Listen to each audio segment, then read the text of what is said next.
Hello बच्चों। बच्चों हम लोग कुछ टॉपिक्स जो हैं जिनका रिवीजन भी करना है एक प्रकार से, और जिन बच्चों का ये किसी भी कारणवश नहीं हो पाया है तो वो टॉपिक भी कवर हो जाएगा। तो हम लोग डिस्कस जो करने जा रहे हैं वो टॉपिक है अपना एस्टिमेशन एंड प्योरिफिकेशन, या इसी को आप लोग क्वांटिटेटिव एंड क्वालिटेटिव एनालिसिस के नाम से जानते हैं। क्वांटिटेटिव एंड क्वालिटेटिव एनालिसिस क्या है? जब हम क्वांटिटी निकालते हैं, और क्वांटिटी किस में निकालेंगे? परसेंटेज में निकालेंगे।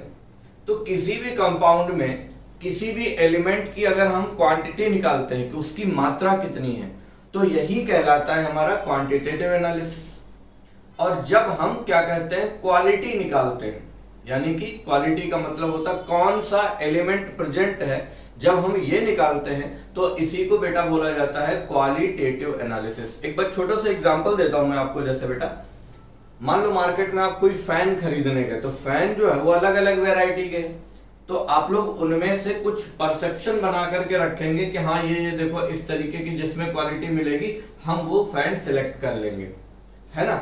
जैसे मान लो कपड़ा खरीदने जाते हो आप कोई भी, ठीक है, तो कपड़ा खरीदने में आप चेक करते हो ना कि ये कॉटन का है कि नहीं है ना, इसको पहनने से कैसा लगेगा, कंफर्ट महसूस होगा कि नहीं होगा।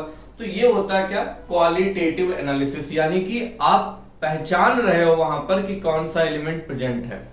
तो ये चैप्टर बड़ा ही इंपॉर्टेंट है, नीट में हर बार एक एक क्वेश्चन आता है। तो जिनका देखो ये पहले से पढ़ा हुआ, मैं कंफर्म कर दूं, जिनका पहले से पढ़ा हुआ है उनका रिवीजन हो जाएगा, और जिन्होंने नहीं पढ़ा है वो अपना टॉपिक यहीं से कंप्लीट कर लेंगे। इसके बाद आपको कहीं पर भी किसी भी नोट्स पढ़ने की जरूरत नहीं पड़ेगी, है ना। तो अपनी हेडिंग क्या है बच्चों? अपनी हेडिंग है, अगर देखा जाए तो यहीं पर क्या, qualitative and quantitative analysis, qualitative and quantitative analysis, है ना, analysis, qualitative and quantitative analysis, ये हम लोग करेंगे बेटा, ठीक है। अब इसमें अगर देखा जाए तो मैं इस टॉपिक को कहीं ना कहीं आपको इस तरीके से भी बता सकता हूं, और वो टॉपिक किस तरीके से होता है मैं जरा बता देता हूं। पहले नंबर पर हम इसमें पढ़ेंगे क्वालिटेटिव एनालिसिस जिसे बोलते हो, तो मैं उसे बोलूंगा detection of element, detection of element, यानी कंपाउंड में कौन सा एलिमेंट प्रेजेंट है ये हम लोग देखेंगे। कंपाउंड में कौन सा एलिमेंट प्रेजेंट है ये हम लोग देखेंगे। तो पहला क्या होगा बेटा, डिटेक्शन ऑफ एलिमेंट। दूसरा अगर देखा जाए तो यहीं पर हम आपको बताएंगे बेटा, इसका मतलब होता है एस्टिमेशन। एस्टिमेशन में हम क्या निकालेंगे बेटा? एस्टिमेशन में अगर देखा जाए तो हम लोग यहीं पर ज्ञात करेंगे percentage of element, percentage of element, है ना, परसेंटेज ऑफ, बोलो क्या बेटा, एलिमेंट निकालेंगे यहाँ पर कि एलिमेंट का परसेंटेज क्या क्या है। अब कौन कौन से एलिमेंट हो सकते हैं?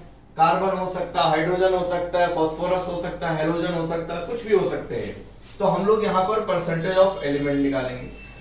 तीसरा जो टॉपिक इसमें आएगा, जो थर्ड नंबर पर हम लोग पढ़ेंगे, वो पढ़ेंगे क्या बेटा, purification of compound, purification of compound, ठीक है ना। यानी कि अगर देखा जाए तो टोटल 3 टॉपिक में ये क्वांटिटेटिव एंड क्वालिटेटिव एनालिसिस जो कि ऑर्गेनिक केमिस्ट्री का टॉपिक है, ये हम लोग कर लेंगे। पहले नंबर पर कौन सा पढ़ेंगे बेटा, डिटेक्शन ऑफ एलिमेंट, इसी को हम लोग नाम देते हैं क्वालिटेटिव एनालिसिस, यानी कौन सा एलिमेंट प्रेजेंट है, किस क्वालिटी का एलिमेंट प्रेजेंट है, ये हम लोग देखेंगे।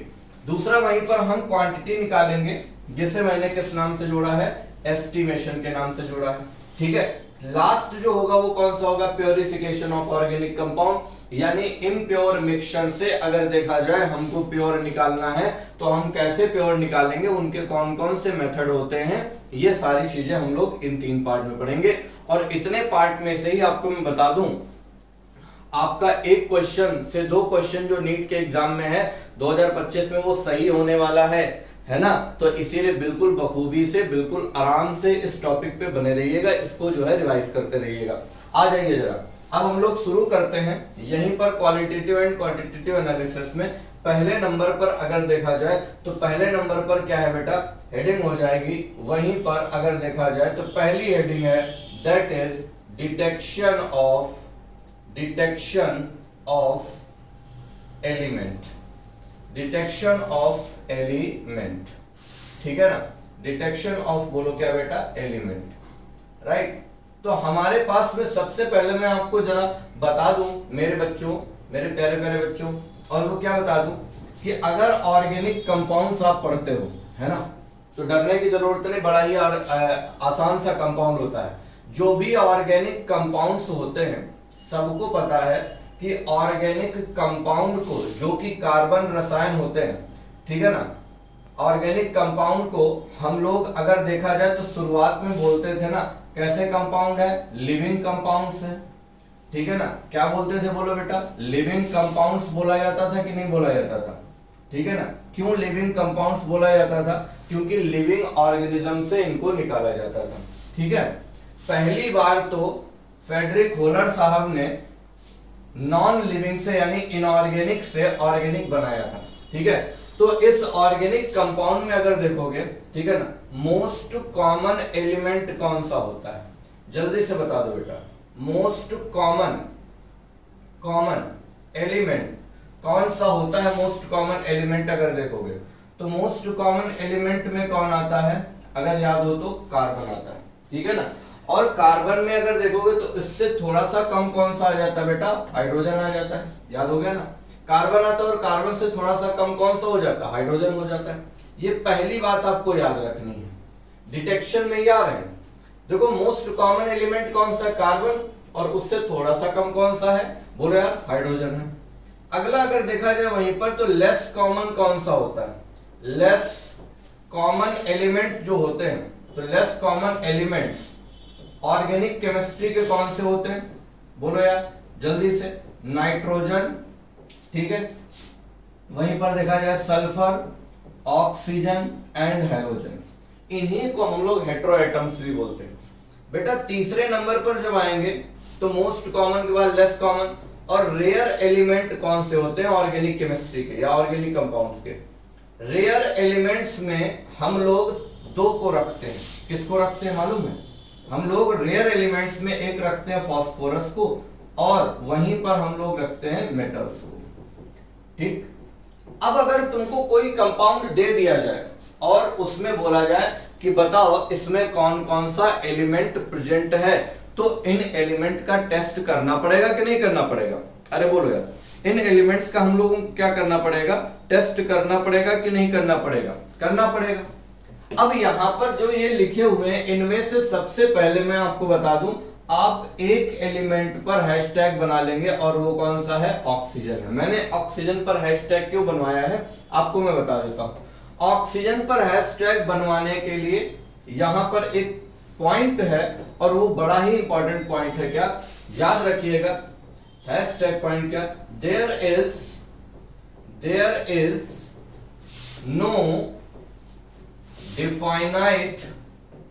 definite test for, there is no definite test for oxygen, ठीक है ना।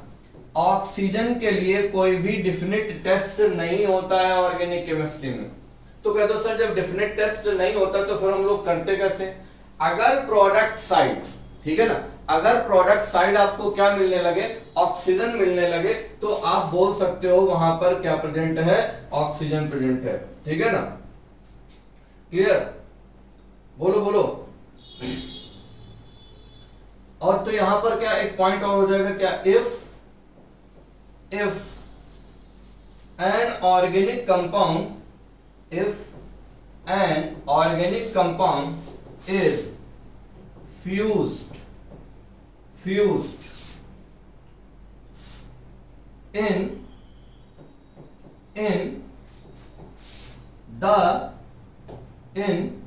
the inert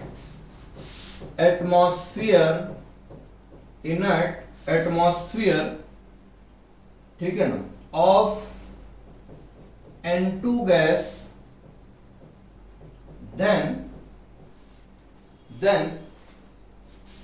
formation of water drops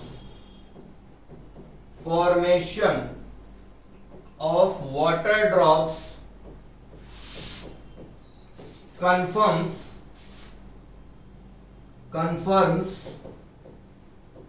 the presence of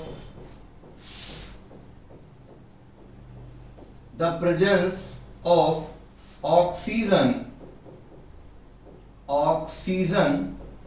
in organic compound.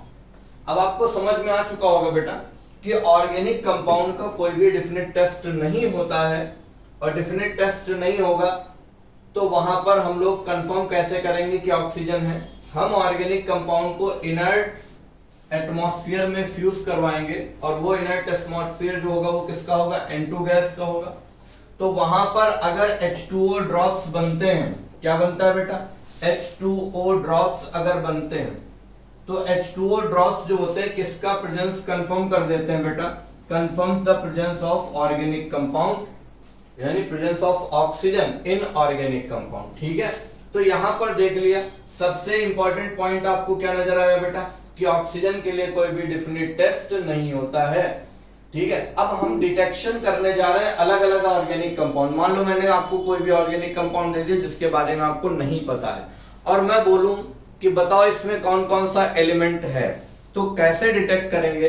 हम सबसे पहले आपको डिटेक्शन पढ़ाने जा रहे हैं कि अगर कंपाउंड में कार्बन और हाइड्रोजन है तो उसे कैसे हम लोग डिटेक्ट करते हैं। ठीक है ना, आ जाइए जल्दी से यहीं पर। यहां पर देखो पहला पॉइंट है क्या, और हेडिंग अपनी हो जाएगी बेटा डिटेक्शन ऑफ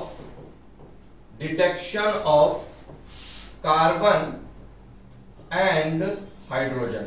हम अब किसका डिटेक्शन करने जा रहे हैं, कार्बन का और हाइड्रोजन का करने जा रहे हैं, detection of carbon and hydrogen. ठीक है ना, किसका डिटेक्शन करने जा रहे हैं, कार्बन एंड हाइड्रोजन का डिटेक्शन करने जा रहे हैं।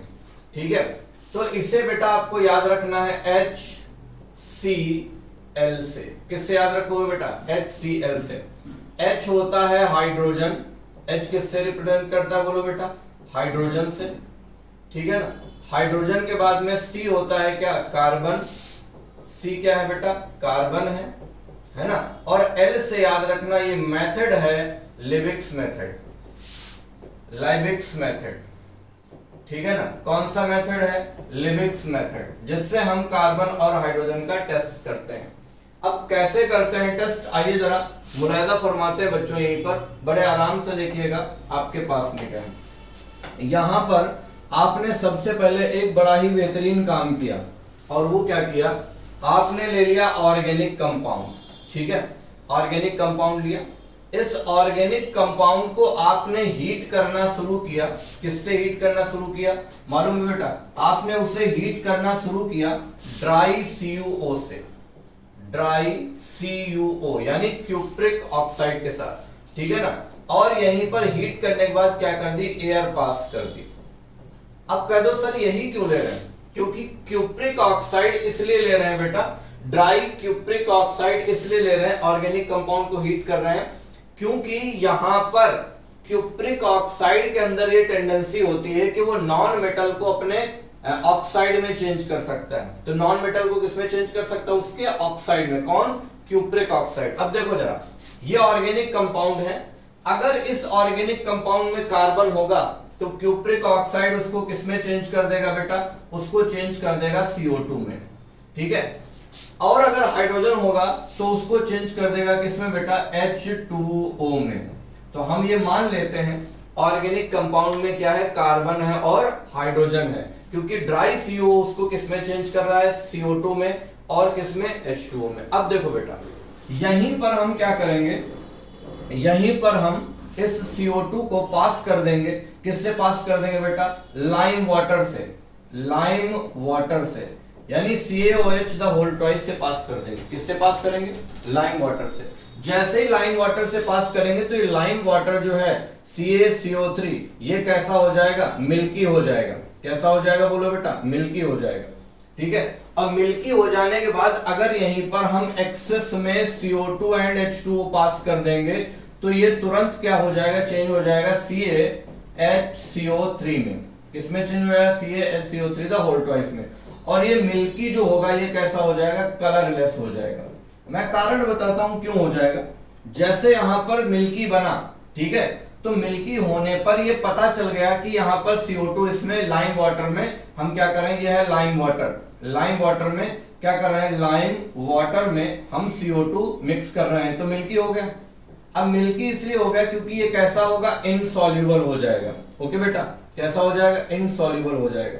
जब एक्सेस में पास करेंगे तो कैल्शियम बाइकार्बोनेट बन जाएगा, तो ये कलरलेस हो गया। तो ये कैसा होगा, कलरलेस तभी होगा जब ये कैसा हो जाएगा, सॉल्युबल हो जाएगा। ओके बेटा, तो जैसे ही यहां पर कलरलेस हमको सॉल्यूशन मिला, तो कलरलेस सॉल्यूशन मिलने से ये कंफर्म हो गया कि इस ऑर्गेनिक कंपाउंड में किसकी प्रेजेंस है बेटा, इस ऑर्गेनिक कंपाउंड में किसकी प्रेजेंस है, कार्बन की प्रेजेंस है। ठीक है ना, इस ऑर्गेनिक कंपाउंड में किसकी प्रेजेंस है, कार्बन की प्रेजेंस है। कैसे पता चला, कलरलेस विलयन मिलने से, कलरलेस सॉल्यूशन मिलने से। समझ गया ना बेटा।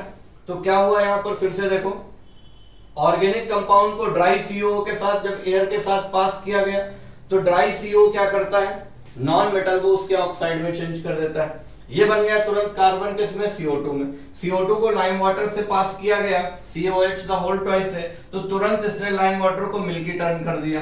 ठीक है ना, क्योंकि ये कैसा हो गया, इनसॉल्युबल हो गया बेटा, राइट। अब मिल्की सॉल्यूशन में यानी कैल्शियम कार्बोनेट में जब हमने CO2 और H2O एक्सेस में पास किया, तो ये किसमें आ गया बेटा, कलरलेस सॉल्यूशन में, कैल्शियम बाइकार्बोनेट में। कलरलेस इसलिए हुआ क्योंकि ये कैसा हो गया, सॉल्युबल हो गया।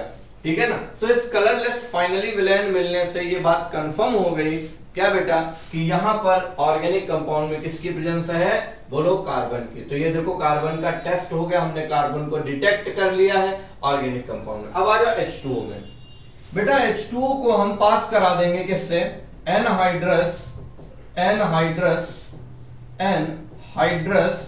CuSO4 में, एनहाइड्रस CuSO4 कॉपर सल्फेट में। और एनहाइड्रस CuSO4 जब पास करा कॉपर सल्फेट में, याद रखना ये एनहाइड्रस कॉपर सल्फेट कैसा होता है, व्हाइट होता है।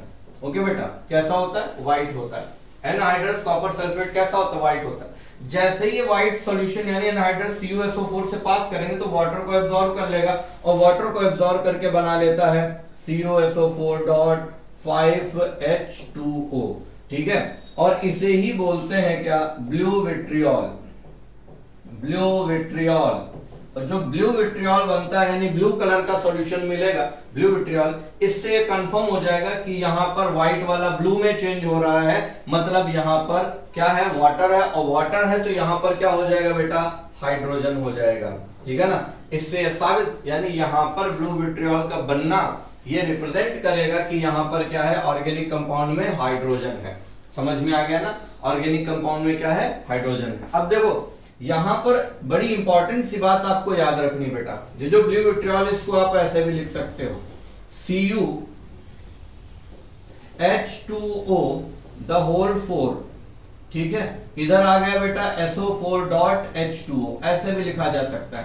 अब यहां पर कोऑर्डिनेटेड वाटर मॉलिक्यूल 4 हो गए, यानी जो बड़े ब्रैकेट के अंदर दिख रहा है कोऑर्डिनेशन स्फीयर के अंदर, ये कोऑर्डिनेटेड वाटर मॉलिक्यूल बोला जाएगा। और जो इसके बाहर है तो ये कैसा हो जाएगा, हाइड्रोजन बॉन्डेड हो जाएगा। यानी अगर आपसे इसमें क्वेश्चन पूछा जाए कि ब्लू विट्रियोल में कितना वाटर मॉलिक्यूल हाइड्रोजन बॉन्डेड होता है, तो आपका जवाब क्या हो जाएगा, 1 वाटर मॉलिक्यूल। यानी जो बाहर होगा वही हाइड्रोजन बॉन्ड बनाएगा, जो अंदर है वो नहीं बनाएगा। समझ में आ गया। और कितने हाइड्रोजन बॉन्ड बनाता है, 1 वाटर मॉलिक्यूल 4 हाइड्रोजन बॉन्ड बनाता है। बात समझ में आ गई ना बेटा।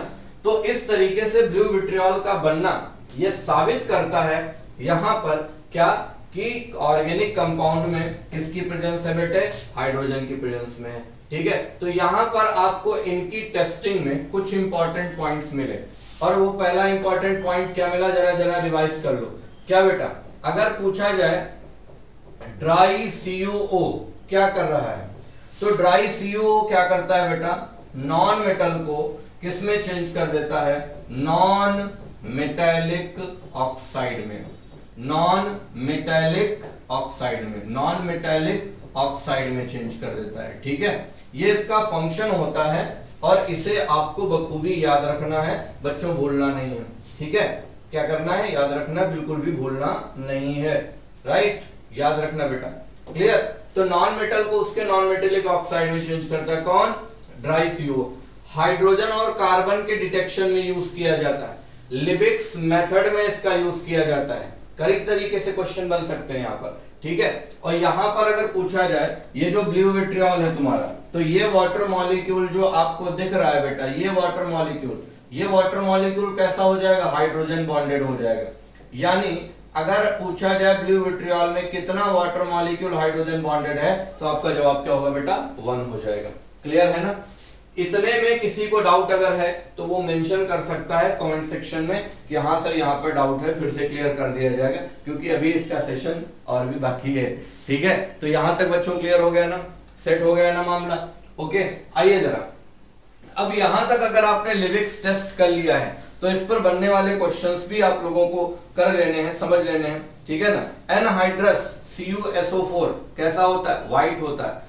वाटर मॉलिक्यूल जब एब्जॉर्ब कर लेता है तो वहां पर वाटर मॉलिक्यूल एब्जॉर्ब करने के बाद में क्या बना लेता है, बोलो बेटा, ये बना लेता है तुम्हारा कौन सा, फटाफट बोलो, क्या बना लेता है, ये बना लेता है तुम्हारा ब्लू विट्रियोल। व्हाइट से ब्लू में चेंज हो गया, मिल्की हुआ, मिल्की से फिर ये कलरलेस में आ गया।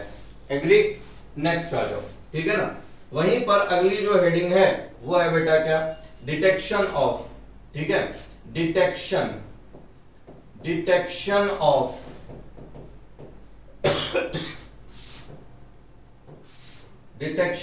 Nitrogen, sulphur, halogen and phosphorus, ठीक है।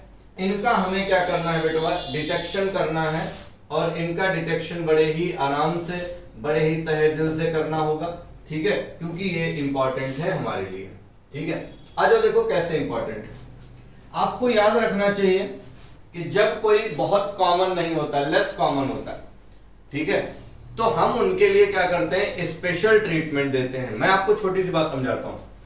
मान लो आपके विद्यालय में, आपके स्कूल में कोई फंक्शन चल रहा है, या कोई गांव में कोई रैली होने वाली है, कोई प्रोग्राम होने वाला है, तो कोई ना कोई मुख्य अतिथि होता है कि नहीं होता है। और जो मुख्य अतिथि होता है उसको एक विशेष तरीके का ट्रीटमेंट दिया जाता है, स्पेशल उसको फील कराया जाता है, ठीक है ना। बढ़िया माला वाला पहना करके मस्त उसको जो है स्पेशल ग्रैंड एंट्री करवा के, देखा होगा ना बहुत सारे यूट्यूब वीडियोस में, देखते हो ग्रैंड एंट्री हो रही है ना, grand entry of IAS, grand entry of PCS, ठीक है, ये सब देख रहे होगे आप। तो मतलब क्या, उनको स्पेशल फील करवाया जा रहा है, इसका मतलब वो कॉमन नहीं है। कैसे है, लेस कॉमन है। ऐसे ही यहां पर भी लेस कॉमन में कौन आ गया, देखा जाए तो नाइट्रोजन, सल्फर, हैलोजन, और फास्फोरस तो वैसे भी रेयर होता है ना, इससे भी बड़ा चीफ गेस्ट हो गया ये तो जो ऐसे बंदे होते हैं उनको स्पेशल मेथड हम लोग यूज करते हैं। उनके लिए क्या यूज करते हैं बेटा, स्पेशल मेथड यूज करते हैं। तो जो भी लेस कॉमन एलिमेंट्स हैं बेटा, उनके लिए हम कौन सा मेथड यूज करते हैं, याद रखिएगा, उनके लिए हम यूज करते हैं लेसीन टेस्ट। क्या यूज करेंगे बेटा, लेसीन टेस्ट, ठीक है ना। क्या यूज करेंगे, बोलो, लेसीन टेस्ट यूज करते हैं, ठीक है। तो ऐसे याद कर लीजिएगा, यहां पर है नाइट्रोजन, सल्फर, ठीक है ना। उसके बाद यहां पर आ गया, ये आ गया sulphur, nitrogen, sulphur, halogen, phosphorus, ये रेयर एलिमेंट्स हैं तुम्हारे। फास्फोरस रेयर है और ये लेस कॉमन है।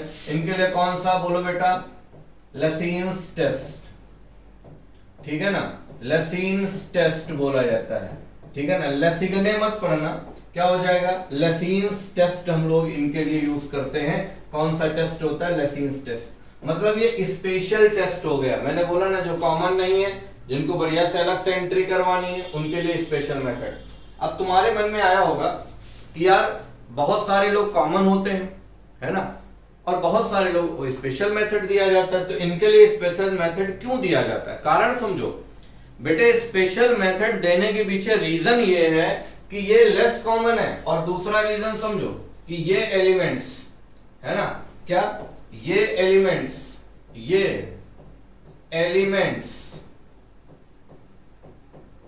Organic compound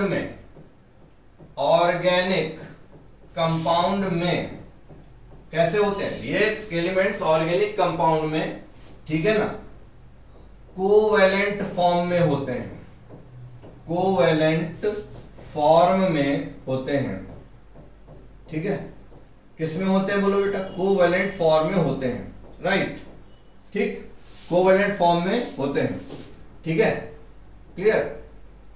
and organic reagent, जितने भी रिएजेंट होते हैं, ऑर्गेनिक रिएजेंट आयनिक फॉर्म में होते हैं। किस फॉर्म में होते हैं बेटा, आयनिक फॉर्म में होते हैं, आयनिक फॉर्म में होते हैं, ठीक है, किस फॉर्म में होते हैं, आयनिक फॉर्म में होते हैं, क्लियर। यानी ये एलिमेंट्स कोवेलेंट फॉर्म में और रिएजेंट कैसे हो गए, आयनिक फॉर्म में। तो यहीं पर आपको विशेष बात याद रखनी है, क्या, आयनिक वाले कोवेलेंट वालों को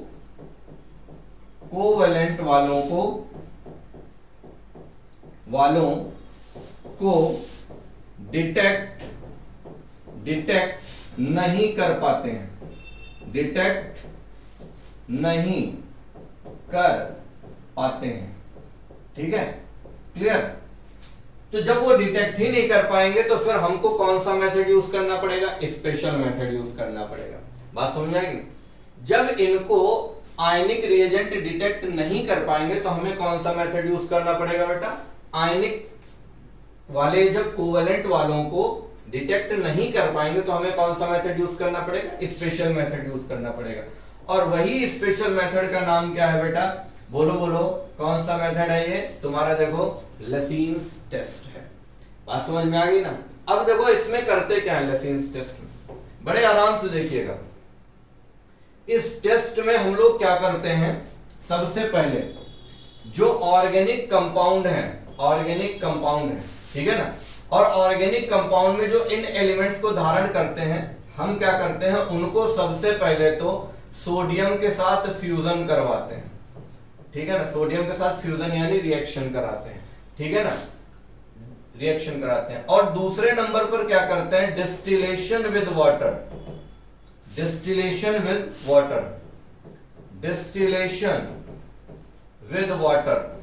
ठीक है ना, डिस्टिलेशन विद क्या करते हैं, वाटर के साथ करते हैं। तो यहां पर जो बन करके आता है वो बन के क्या आता है बेटा, वो बन करके आता है sodium fusion extract, sodium fusion extract बन के आता है। क्या बन के आता है बेटा, सोडियम फ्यूजन एक्सट्रैक्ट बन के आता है, या इसी को हम लोग बोलते हैं लसीन एक्सट्रैक्ट बोलते हैं, ठीक है। अब सुनो जरा, पहले ऑर्गेनिक कंपाउंड में ये एलिमेंट्स किस फॉर्म में थे, कोवेलेंट फॉर्म में थे। जब सोडियम के साथ हमने फ्यूजन करा दिया, वाटर के साथ डिस्टिलेशन करा दिया, तो अब ये आ गए बेटा किस फॉर्म में, ये होते हैं आयनिक फॉर्म में, ठीक है ना। आयनिक फॉर्म में होने के साथ साथ, ठीक है ना, आयनिक फॉर्म में होने के साथ साथ ये कैसे होते हैं, H2O सॉल्युबल भी होते हैं बेटा, ठीक है ना, कैसे होते हैं, H2O सॉल्युबल भी होते हैं, क्लियर है ना, H2O सॉल्युबल भी होते हैं। तो हम लोग यहाँ पर लेसीन टेस्ट का पहला पड़ाव सीख रहे हैं कि इस टेस्ट में हम लोग सबसे पहले सोडियम के साथ फ्यूजन करवाते हैं ऑर्गेनिक कंपाउंड का, और वाटर के साथ डिस्टिलेशन कराते हैं। तो जैसे ही यहाँ पर ऑर्गेनिक कंपाउंड में ये एलिमेंट जो कोवेलेंट फॉर्म में होते हैं, किसमें चेंज हो जाते हैं, आयनिक फॉर्म में। अब हम अपने रिएजेंट्स का इस्तेमाल करके इनको अलग अलग डिटेक्ट कर सकते हैं। यहां पर तुमको एक बात और समझ लेनी बेटा, और क्या समझ लेनी जरूर मैं बता देता हूं ताकि आपको ध्यान रहे, ठीक है ना। और क्या समझ लेनी, यहां पर जैसे आपने देखा होगा मैंने लिया है सोडियम, लिया है ना मैंने सोडियम, तुम्हारे मन में क्वेश्चन आया होगा कि यहां पर लिथियम क्यों नहीं प्रिफर किया गया। तुम्हारे मन में क्वेश्चन आ गया होगा कि बेटे यहां पर लिथियम क्यों नहीं प्रिफर कर गया, why lithium is not preferred here, यहां पर लिथियम क्यों नहीं प्रिफर किया गया। लिथियम, ओके बेटा, यहां पर अगर देखा जाए तो लिथियम को प्रेफरेंस नहीं मिला है। क्यों नहीं मिला है जरा देखिएगा, lithium and potassium not preferred, यहां पर लिथियम और पोटेशियम को प्रेफर्ड नहीं किया गया। क्यों नहीं किया गया, मैं कारण समझा देता हूं, आपको जरा ध्यान रखना, ठीक है ना। लिथियम एंड पोटेशियम को प्रेफर नहीं किया गया, कारण समझो। लिथियम के कुछ कंपाउंड्स हैं, जैसे देखो बेटा Li2S हो गया, है ना, Li2S क्या हो गया, LiCN हो गया, ये है। तो ये जो कंपाउंड है ये कैसे हो जाते हैं, कोवेलेंट हो जाते हैं, जबकि बनना कैसा चाहिए, आयनिक बनना चाहिए। यहाँ पर कैसा बनना चाहिए, आयनिक, लेकिन ये कंपाउंड्स कैसे हो जाते हैं, कोवेलेंट। कोवेलेंट होने के पीछे रीजन है कि Li का साइज स्मॉल होता है, Li का साइज कैसा होता है, स्मॉल होता है। ओके बेटा, इस वजह से ये कंपाउंड्स कोवेलेंट हो जाते हैं।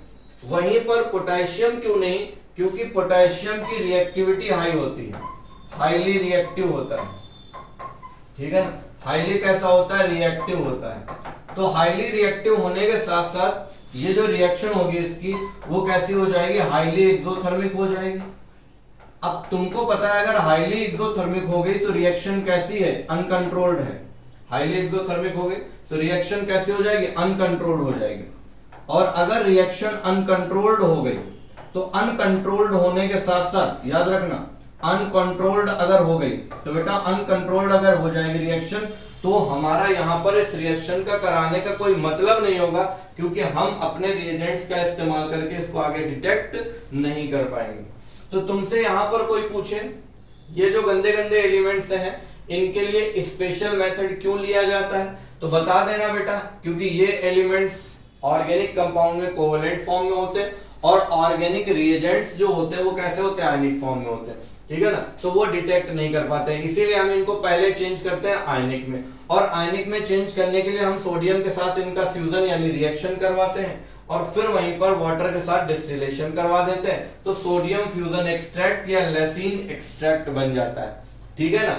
और ये कैसा होता है, आयनिक फॉर्म में होता है, ठीक है। मतलब हमने कोवेलेंट सब किस में चेंज कर दिया, आयनिक फॉर्म में। इसीलिए सोडियम मेटल यहाँ पर ऑर्गेनिक रिएजेंट्स में, ऑर्गेनिक केमिस्ट्री में कोवेलेंट को आयनिक में चेंज करता है। ये जो आयनिक फॉर्म में चेंज होगा सोडियम फ्यूजन एक्सट्रैक्ट, ये वाटर सॉल्युबल होता है। अब यहाँ पर प्रश्न बनता है कि क्यों लिथियम प्रेफर नहीं किया जाता, क्यों पोटेशियम प्रेफर नहीं किया जाता इसमें। तो लिथियम का साइज स्मॉल होता है जिसकी वजह से इसके कंपाउंड्स का नेचर कैसा हो जाता है, कोवेलेंट हो जाता है, जबकि हमें किस में चेंज करना है, आयनिक में चेंज करना है। दूसरा अगर देखा जाए पोटेशियम है तो पोटेशियम होता है हाईली रिएक्टिव, हाईली एक्सोथर्मिक, तो रिएक्शन अनकंट्रोल्ड हो जाएगी। और अगर रिएक्शन अनकंट्रोल्ड हो गई बेटा तो यहाँ पर फिर हमें इस टेस्ट का या डिटेक्शन कराने का मतलब ही नहीं है। बात समझ में आ गई ना। तो ये हमारे सामने होगा लेसिन्स टेस्ट हम लोग कैसे करें। अब जरा देखो ऑर्गेनिक कंपाउंड में कौन कौन से ऐसे एलिमेंट्स हों और सोडियम उनको किसमें चेंज करता है, आइए जरा देख लेते हैं, ठीक है ना। सपोज दैट मान लो ऑर्गेनिक केमिस्ट्री में कार्बन है, यानी कार्बन हुआ ऑर्गेनिक कंपाउंड में और नाइट्रोजन हुआ, और यहां पर मैंने सोडियम ले लिया, ठीक है ना, और सोडियम के साथ फ्यूजन करवा दिया। और जैसे ही हमने सोडियम के साथ फ्यूजन कराया तो यहां पर दूसरे नंबर पे क्या कराना पड़ेगा, डिस्टिलेशन। ओके बेटा, किसके साथ, डिस्टिलेशन, और डिस्टिलेशन वाटर के साथ, तो तुरंत ये आयनिक फॉर्म में चेंज हो जाएगा, किसमें बेटा, NaCN में, ठीक है। ये क्या बना, NaCN, सोडियम फ्यूजन एक्सट्रैक्ट बन के आया। अगर हैलोजन है तो ये किस में चेंज हो जाएगा बेटा, यही रीजेंट्स लेने पर NaX में चेंज हो जाएगा, ठीक है। और अगर सल्फर है तो किस में चेंज हो जाएगा, बोलो बेटा, सल्फर है तो ये चेंज हो जाएगा किसमें, Na2S में हो जाएगा, Na2S में चेंज हो जाएगा। क्लियर है ना, बात समझ में आ गई कि नहीं आ गई। अच्छा बेटा, अगर यहीं पर सल्फर और नाइट्रोजन दोनों है ना, सल्फर और नाइट्रोजन दोनों, मान लो सल्फर भी है, नाइट्रोजन भी है, और वहीं पर कार्बन भी है मान लो, ठीक है, दोनों है, तो ये बेटा चेंज हो जाएगा किसमें, NaSCN में चेंज हो जाएगा, ठीक है। NaCN हो गया, NaX हो गया, और ये Na2S हो गया, यानी सोडियम सल्फाइड हो गया। ये हो जाएगा सोडियम थायोसाइनेट, ठीक है, सोडियम थायोसाइनेट, NaSCN हो गया ना बेटा, क्या नाम हो जाएगा, सोडियम थायोसाइनाइड हो गया, ठीक है ना, थायोसाइनेट हो गया, या NaCNS कर दो इसको, NaCNS या S थायोसाइनेट है, NaCNS कर देते हैं इसको, अब आराम से आपका हो जाएगा NaCNS हो जाएगा, ये इसमें चेंज हो जाएगा। ओके बेटा, ये आराम से हो जाएगा, थायोसाइनेट हो जाएगा। क्लियर, याद रखना। अच्छा यहां पर जैसे देखो आपके सामने ये X जो बना, ये NaX क्या क्या हो सकता है, ये NaCl हो सकता है बेटा, ये NaBr हो सकता है ना, और ये NaI हो सकता है। अब कह दो सर NaF क्यों नहीं, बेटा एक बात मैं बता दूं, NaF फ्लोराइड जो है, ठीक है ना, तो फ्लोरीन जो होता है उसके लिए हम कोई भी टेस्ट नहीं पढ़ते हैं ऑर्गेनिक केमिस्ट्री में, ये बात आपको याद रखनी है। ठीक है, तो ये लेसिन एक्सट्रैक्ट हम सारे कंपाउंड्स का बना चुके हैं, आप देख सकते हो इनको बड़े आराम से। अब इनकी आगे हम लोगों को टेस्टिंग करानी, तो सबसे पहले मैंने यहाँ कार्बन एंड नाइट्रोजन लिखा था, तो आइए बेटा जरा हम सबसे पहले आपको बताने वाले हैं किसके बारे में, डिटेक्शन ऑफ नाइट्रोजन के बारे में। तो अभी हम लोग क्वांटिटेटिव नहीं क्वालिटेटिव ही कर रहे हैं, तो क्या हो जाएगा, detection of nitrogen, detection of nitrogen, detection of nitrogen. Okay बेटा, किसका डिटेक्शन करेंगे हम लोग, नाइट्रोजन का डिटेक्शन करेंगे। ओके फाइन, नाइट्रोजन का जब डिटेक्शन होगा तो नाइट्रोजन के डिटेक्शन के लिए देखो दो मेथड यहां पर आपको पढ़ने हैं बेटा। सबसे पहला मेथड जो पढ़ना है that is soda lime test, ठीक है ना। कौन सा टेस्ट पढ़ते हैं, सोडा लाइम टेस्ट। दूसरे नंबर पर जो अभी हम लोगों ने पढ़ा है, ठीक है ना, और वो कौन सा है बेटा, लेसिन टेस्ट, ठीक है। ये दो टेस्ट हमें नाइट्रोजन के लिए पढ़ने हैं। पहला कौन सा, सोडा लाइम टेस्ट है, दूसरा कौन सा है बेटा, अगर देखोगे तो लेसिन टेस्ट है ना। तो आइए जरा सोडा लाइम टेस्ट पहले निपटा लेते हैं, उसके बाद में फिर हम लोग आगे बढ़ेंगे और समझेंगे। देखो बेटा, जैसे ही हम लोग बोलेंगे सोडा लाइम टेस्ट, ठीक है, कौन सा टेस्ट बोलेंगे, सोडा लाइम टेस्ट। तो आइए जरा सोडा लाइम टेस्ट क्या होता है, भगवान ने इसके बारे में ऐसा क्या लिखा हुआ है केमिस्ट्री के ग्रंथों में, हम लोग देख लेते हैं। आपको सबसे पहले तो यह समझना होगा कि सोडा लाइम क्या होता है। सोडा लाइम मिक्सचर होता है बेटा, सोडा लाइम एक रिएजेंट है, एक मिक्सचर होता है, और उस मिक्सचर का कंपोजिशन होता है NaOH प्लस CaO। अब देखो ये बना कैसे गुरु, बना कैसे, मैं आपको बताता हूं। आपने एक कंपाउंड का नाम सुना होगा कॉस्टिक सोडा, क्या पढ़ा होगा बेटा, कॉस्टिक सोडा। और दूसरा आपने पढ़ा होगा क्विक लाइम, ठीक है ना, क्विक लाइम। एक पढ़ा होगा कॉस्टिक सोडा और एक पढ़ा होगा क्या, क्विक लाइम। बात समझ में आई ना, एक कॉस्टिक सोडा और दूसरा क्या, क्विक लाइम पढ़ा है। तो जहां पर कॉस्टिक सोडा का फॉर्मूला क्या होता है बेटा, NaOH, राइट, और क्विक लाइम का वहीं पर क्या होता है, CaO होता है। अब सुनो जरा, कॉस्टिक सोडा का हमने सोडा ले लिया और क्विक लाइम का हमने लाइम ले लिया, दोनों को मिला दिया। जैसे आप लोगों ने देखा भी होगा ना, विराट कोहली और अनुष्का, विरुष्का हो गया ना, विराट कोहली और अनुष्का, दोनों इन महान विभूतियों का मिलाकर के नाम क्या, विरुष्का बनाते हैं ना लोग, ठीक है। तो ऐसा नहीं है कि ये अभी चालू हुआ, ये बहुत पहले से था, क्योंकि सोडा लाइम आज का थोड़े ना है। भले विराट कोहली और अनुष्का जी आज की हैं, लेकिन ये रिएजेंट्स बहुत पहले के हैं। तो सोचो कितने जमाने पहले से ये चला आता था, सीखा लोगों ने, अब वो अलग बात है। तो यहां पर क्या होगा, caustic soda and quick lime. तो कॉस्टिक सोडा का क्या ले लिया बेटा, सोडा ले लिया, पैक बनाने के लिए नहीं बेटा, कंपाउंड का नाम देने के लिए क्या ले लिया, सोडा ले लिया। और क्विक लाइम का क्या ले लिया, लाइम ले लिया, दोनों को मिला दिया। तो देखो यही तो रिएजेंट आ गया ना, और इसी का नाम क्या दे दिया गया बेटा, सोडा लाइम दे दिया गया, ठीक है, क्लियर। केमिस्ट्री में ये रिएजेंट एक और काम भी करवाता है, ठीक है ना, यूज्ड फॉर डीकार्बोक्सिलेशन, डीकार्बोक्सिलेशन, ठीक है ना, क्लियर है ना। किसके लिए यूज किया जाता है, डीकार्बोक्सिलेशन के लिए भी यूज किया जाता है, यूज्ड फॉर डीकार्बोक्सिलेशन। डीकार्बोक्सिलेशन के लिए भी इसका हम लोग यूज करते हैं बेटा।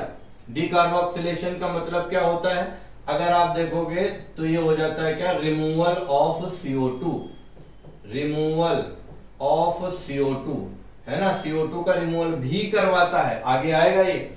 अब यहां पर ये होता है, हमने ये बनाना सीख लिया, प्लस याद रखना बेटा ये रेशियो जो होता है, ये होता है बेटा 3:1 का मिक्सचर होता है, ठीक है ना। किसका होता है, 3:1 का मिक्सचर होता है, क्लियर है ना। तो सोडा लाइम किसका बना हुआ है, caustic soda and quick lime का, जिसमें से 3:1 का मिक्सचर होता है, ये तुम्हारा है, ठीक है। अब इसको टेस्ट कैसे करते हैं जरा देखो। हमारे पास में क्या है बेटा, ऑर्गेनिक कंपाउंड कंटेनिंग नाइट्रोजन, ठीक है। अब देखो अगर ऑर्गेनिक कंपाउंड में नाइट्रोजन होगा तो होगा क्या, यहां पर आपको समझना होगा बेटा। अगर ऑर्गेनिक कंपाउंड में नाइट्रोजन हुआ और आपने उसको हीट कर दिया किसके साथ, सोडा लाइम के साथ, ठीक है, किसके साथ? सोडा लाइम के साथ अगर हीट कर दिया, ठीक, तो वहां पर अगर नाइट्रोजन प्रेजेंट है, अगर नाइट्रोजन प्रेजेंट है तो नाइट्रोजन प्रेजेंट होगा, तो वहां पर नाइट्रोजन प्रेजेंट होने के बाद अगर सोडा लाइम से हीट किया जाएगा तो स्मेल ऑफ अमोनिया मिल जाएगी, अमोनिया की जैसी स्मेल होती है, दम घुटने वाली, ठीक है ना, क्या? स्मेल ऑफ अमोनिया, अमोनिया की स्मेल हमको अगर मिलेगी, ठीक है, confirms the presence of nitrogen. Organic compound में नाइट्रोजन प्रेजेंट होगा, ये कौन कंफर्म करेगा? Smell of ammonia. मतलब जब ऑर्गेनिक कंपाउंड जो कि नाइट्रोजन कंटेनिंग है उसको सोडा लाइम के साथ हीट करोगे तो वहां पर अमोनिया मिलेगी, और उसी की स्मेल क्या कंफर्म करती है? नाइट्रोजन की प्रेजेंस कंफर्म करती है। बेटे मैं यहां पर एक बात आपको और क्लियर कर दूं मेरे प्यारे बच्चों, और वो क्या है? बच्चा पार्टी जरा देखो यहां पर, वो क्या बात है, आपको मजा आ जाएगी सुनकर कि कितनी इंटरेस्टिंग बात है।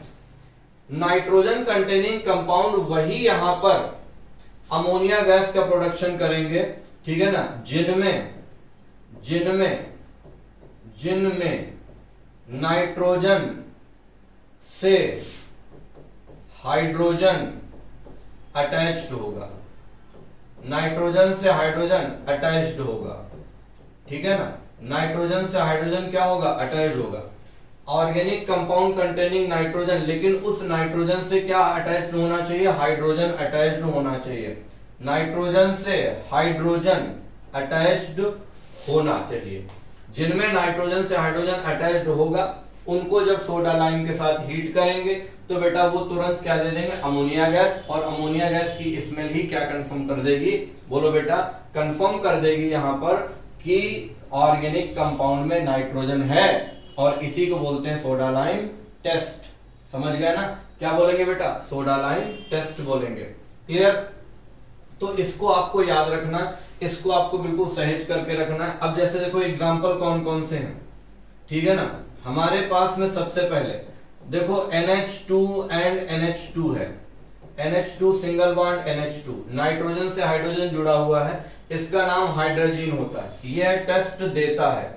ओके बेटा, यहां पर जब आ जाओगे तो ये हो जाएगा NH2OH, नाइट्रोजन से हाइड्रोजन जुड़ा है बेटा, ये भी टेस्ट देगा। ओके, वहीं पर देखा जाए RNH2 प्राइमरी एमीन है, नाइट्रोजन से हाइड्रोजन जुड़ा हुआ, ये भी टेस्ट देगा। ओके बेटा, उसके बाद हो गया R2NH, इसे बोला जाता है सेकेंडरी एमीन, ये भी टेस्ट देगा बेटा। इसके बाद आ जाओ यहीं पर, ये हो जाता 1 डिग्री एरोमेटिक एमीन, जिसे आप लोग एनिलीन बोलते हो, नाइट्रोजन से हाइड्रोजन जुड़ा हुआ है, ये भी टेस्ट देगा। क्लियर है ना? यानी ये सारे के सारे टेस्ट देंगे। कौन सा टेस्ट देंगे? Soda lime test. ठीक है, अब वहीं पर कुछ एग्जांपल्स ऐसे हैं जो टेस्ट नहीं देंगे। देखो कौन कौन से। आपने ये बना दिया बेटा और यहां पर लगा दिया NO2, इसका नाम है नाइट्रोबेंजीन, ये टेस्ट नहीं देता है। क्लियर है ना बेटा? यहीं पर अगर आ जाओगे तो NO हो जाएगा। ओके बेटा, क्या हो जाएगा? NO। ये देखो बेटा NO, इसका नाम क्या है? नाइट्रोसोबेंजीन, नाइट्रोजन से हाइड्रोजन अटैच्ड नहीं है, नहीं देगा टेस्ट। क्लियर है ना बेटा? नाइट्रोबेंजीन, नाइट्रोसोबेंजीन। ओके भाई, यहां पर अगला देखो, ये इस तरीके से है, ये आ गया कंपाउंड अगला, ये देखो बेटा, ये आ गया यहाँ पर N, डबल बॉन्ड N, ठीक है, और इस तरीके से रिंग लगा दिया। ओके बेटा, तो जब रिंग लगाया तो यहाँ पर देखो, इसका नाम होता है एजोबेंजीन, ये भी टेस्ट नहीं देगा क्योंकि नाइट्रोजन से हाइड्रोजन अटैच्ड नहीं है। एक और कंपाउंड भी ऐसा हम लोग लिखते हैं, ऐसा लिखते हैं बेटा, इस तरीके से लिखते हैं, जरा ध्यान दीजिएगा। ये N हो जाता है यहाँ पर कोऑर्डिनेट बॉन्ड के साथ O, इधर आता है डबल बॉन्ड N, और यहाँ पर रिंग लग जाती है, बेंजीन रिंग लग गई।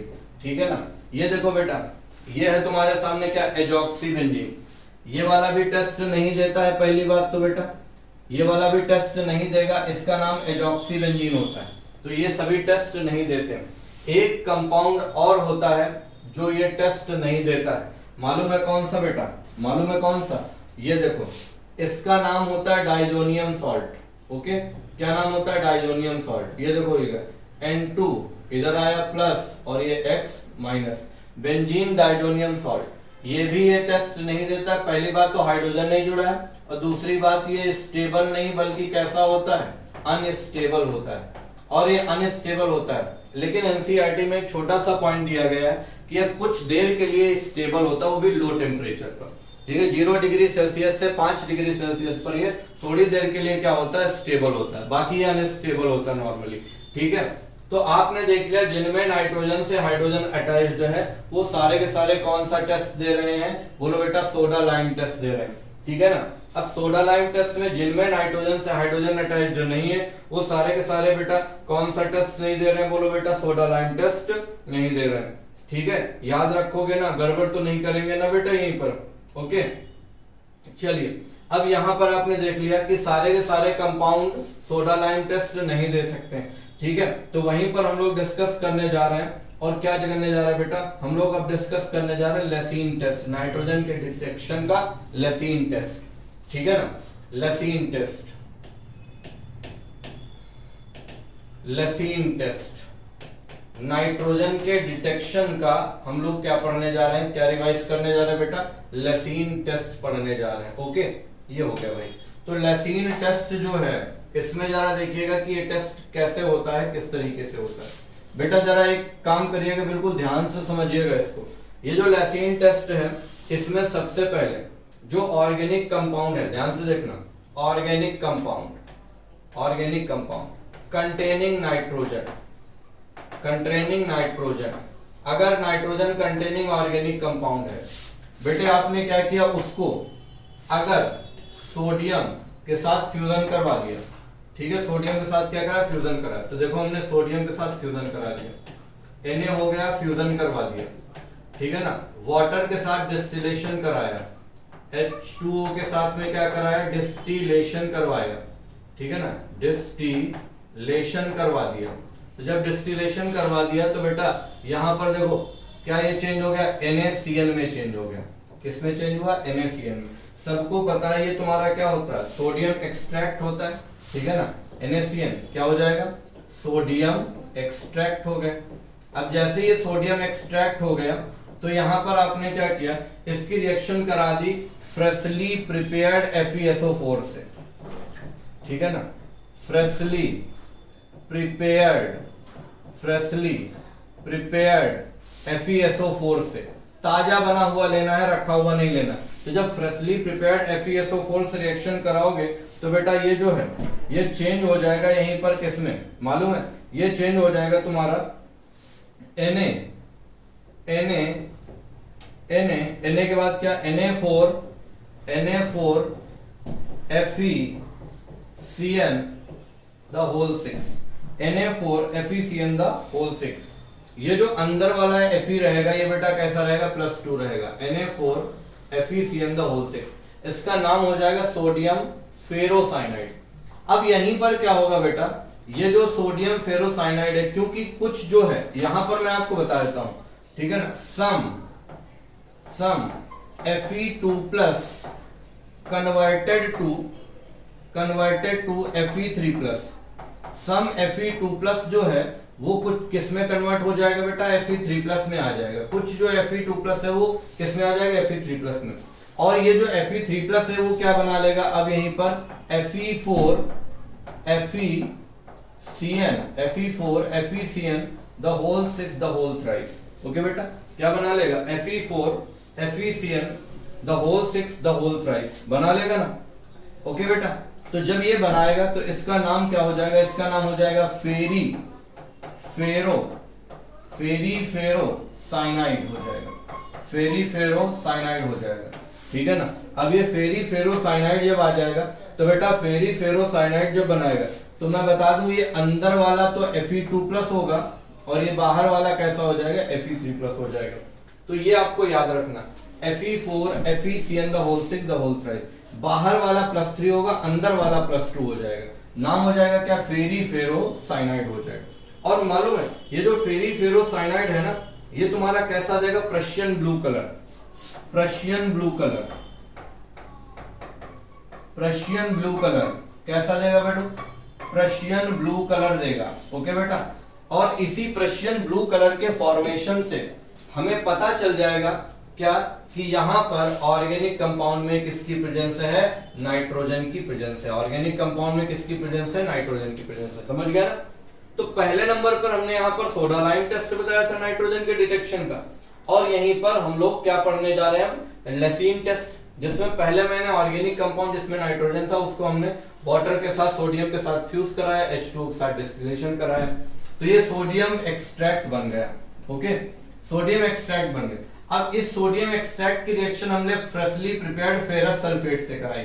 जब कराई तो बन गया सोडियम फेरोसाइनाइड। यहीं पर कुछ Fe2+ चेंज हो गया किसमें, Fe3+ में, जिसकी वजह से यहाँ पर कंपाउंड कौन सा बन गया, फेरी फेरोसाइनाइड। और इसके बनते ही कैसा कलर मिला बेटा, प्रशियन ब्लू कलर। ठीक है, स्पेसिफिक कलर होता है, ठीक है ना, आप देख भी सकते हैं इसको, प्रशियन ब्लू कलर। और प्रशियन ब्लू कलर के मिलते ही ये कंफर्म हो गया कि यहाँ पर ऑर्गेनिक कंपाउंड में कैसा है, बोलो कैसा है, नाइट्रोजन की प्रेजेंस है। ठीक है, तो ये बेटा फर्स्ट पार्ट हम लोगों का कंप्लीट होता है, जहां तक मैंने नाइट्रोजन की डिटेक्शन करवा ली है। बाकी हम लोग अगले पार्ट में करेंगे, है ना। तो यहां तक पढ़ लीजिएगा, रिवाइज कर लीजिएगा, इसके आगे फिर हम लोग अगले पार्ट में देखेंगे। ओके बेटा, God bless you, thank you.